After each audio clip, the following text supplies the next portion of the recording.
इसका सहायता मिला, सपोर्टिंग मिला हम लोग को, इसलिए हम इसमें जुड़े। समय से आए हैं तो आप सभी लोगों का भी धन्यवाद।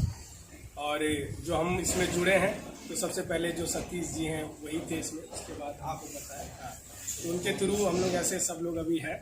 तो सारे लोग एक्टिव है, पढ़े लिखे एमए किए हुए लोग हैं, अच्छे अच्छे शिक्षा को पाए हुए लोग हैं, शिक्षित लोग हैं, समाज के उत्थान के लिए, समाज के लिए दबे कुचले हुए लोगों के लिए कुछ करना चाहते हैं, ऐसे ही सब लोग हैं।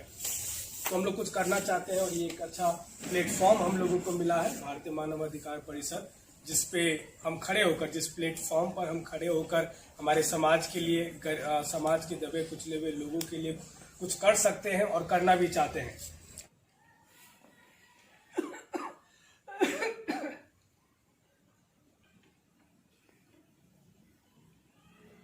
इसमें हमारा जो काम है, जैसे कोई घरेलू हिंसा हो गया, महिला उत्पीड़न, उसके बाद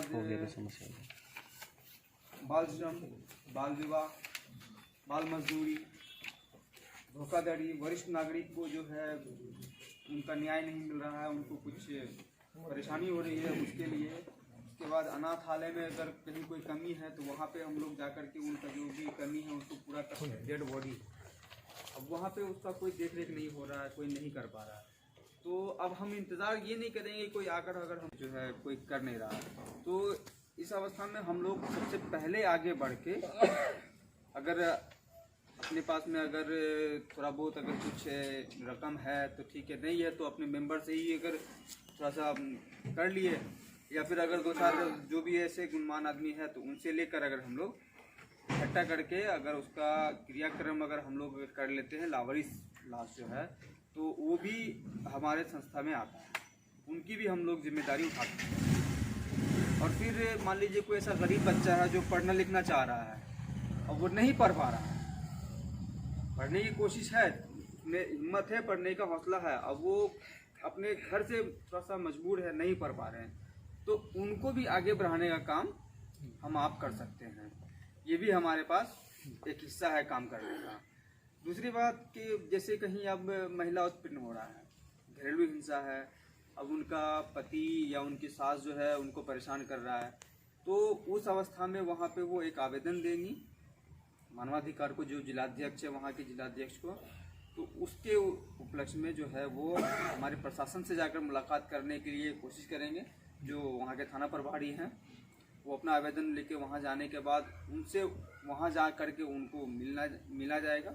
मिलने के बाद जो भी प्रक्रिया होगी, उनकी जो भी परेशानी है उनको सुनने के बाद जो है आगे हम लोग इस फैसले पे उतरेंगे कि हम लोग एक मीटिंग कर ले बैठ के, अपना जो भी मेंबर है, उसके बाद जो है आगे की प्रक्रिया, अगर आप अपने सीनियर से पूछना चाहते हैं कि हाँ इसमें आगे हम लोग को क्या करना है, तो करना ये है कि जैसे बेसिकली आप लोग खुद भी जानते हैं कि इसमें क्या करना है, कुछ ज़्यादा तो करना नहीं है। उस आवेदन को लेके थाना प्रभारी अगर नहीं सुन रहा है तो हम लोग को एसपी के पास जाना है या डीएम साहब के पास जाना है। वहाँ जाने के बाद जो है उनके जो भी प्रोसेस है उनको न्याय दिलाने का काम है, हम लोगों का कर सकते हैं।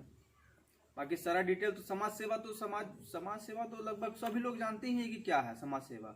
यहाँ एक प्लेटफॉर्म है, यहाँ हम लोगों को कोई रोकने वाला नहीं है। मान लीजिए अगर हम लोग मानवाधिकार में नहीं जुड़े हैं, ऐसी सामाजिक संस्था के सामाजिक तौर पे अगर हम लोग जाते हैं तो आदमी उंगली उठाए कि या आप क्यों आए हैं, ये हमारे घर का मामला है।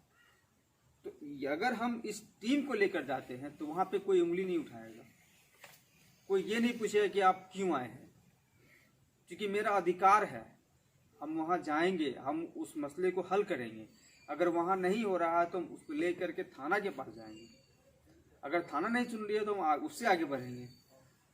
तो मतलब प्रोसेस ये होता है कि हम लोग कानूनी प्रक्रिया के दायरे में रहकर ही जो भी काम करना है, कानून के दायरे में रह के करना है, कानून से बाहर हम लोग को नहीं जाना है। नहीं सुन रहा है, अपना मनमानी कर रहा, तो वहाँ पे उस में जो है आप आगे एसपी साहब को या डीएम साहब को आप वहाँ आवेदन दे सकते हैं। वहाँ आवेदन देकर उनको जो भी है मसला, उनको आप आगे जाके काम करवा सकते हैं। ये एक काम जो है मानवाधिकार कर सकती है। शिक्षा पे है, ब्लॉक लेवल पे है, प्रखंड स्तर पे, या प्रशासनिक हो गया, अस्पताल में हो गया, स्वास्थ्य विभाग में, कहीं भी अगर कोई भी दिक्कत है तो आप वहाँ जाके पहल कर सकते हैं। भारतीय मानवाधिकार के राष्ट्रीय अध्यक्ष हाजी शेख जी के आदेशानुसार पूरे बिहार में कार्यकर्ता सम्मेलन करने का आदेश हुआ है, जिसके लेके हम पूरे बिहार में कार्यकर्ता सम्मेलन का आयोजन का प्लान बनाए हैं और हर जिले पंचायत प्रखंड के स्तर पर हमारा मानवाधिकार परिषद का कार्यकर्ता सम्मेलन जारी रहेगा। और इसमें कार्यकर्ता सम्मेलन में कार्यकर्ता को बताया जा रहा है कि भारतीय मानवाधिकार परिषद में क्या काम है, क्या करती है, किस मुद्दे पर काम करती है। इस संगठन का क्या मेन उद्देश्य है? इस संगठन का मेन उद्देश्य है कि लोगों को न्याय मिले, लोगों को जो न्याय नहीं मिलता उसको न्याय दिलाने का हम लोग काम करेंगे। और बहुत ऐसा चीज़ मुद्दा है जिसमें लोगों को अधिकार के बारे में मालूम नहीं है, मालूम नहीं होने के कारण उसको छोटा से छोटा पदाधिकारी भी उसको अनादर कर देता है। और यही मेरा सिद्धांत है मानवाधिकार परिषद का कि लोगों को अधिकार के बारे में जानकारी हो, मालूम हो, जिससे वो अपने अधिकार हक ले सके। इस भारतीय मानवाधिकार परिषद में मेन जिस तरह मजदूरी करने वाला लड़का जो बाल बच्चे है उसको मजदूरी होता है, शिक्षा से संबंधित है, जैसे लावारिस रहास है उसको दाह संस्कार के लिए हम लोग के तरफ से दिया जाता है, मदद दिया जाता है। और भ्रष्टाचारी के खिलाफ जहाँ पर काम नहीं होता है, किसी ऑफिस में किसी विभाग में अगर काम रुका हुआ है, काम नहीं होता है, वो काम को हम लोग जो है करवाने का काम करते हैं, पदाधिकारी से मिलकर काम करवाने का काम करते हैं।